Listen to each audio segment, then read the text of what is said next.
think for artists starting out, it's especially important to remember to play with like people that you want to play with, as opposed to maybe like just some dude that's like a great guitar player or singer, but no one can get along with him. I think that's why we've had such a good time, is that like we were all best friends before we started playing music. And I've seen so many bands implode and collapse just because internally they can't keep their shit together.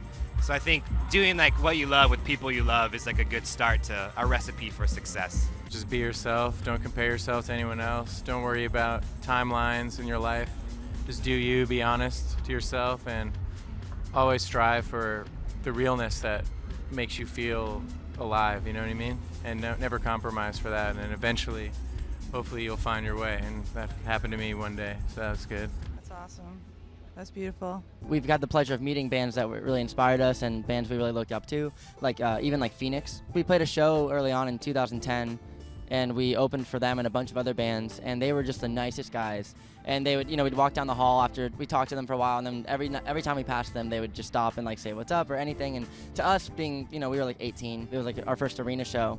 Or anything like that ever. And a band like them, really giving us the time of day like that, really actually, it stuck with us. And if it's a band that's, farther behind us or just anybody, we're always trying to be super nice to everybody. And it feels good when you can do that. And I think we learned a lot from bands like that. I had a friend who played guitar in a band, and he told me play a whole year of shows without any pedals.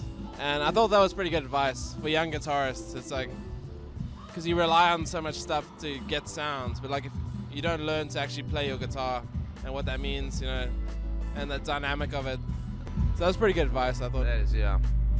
And you kicked ass.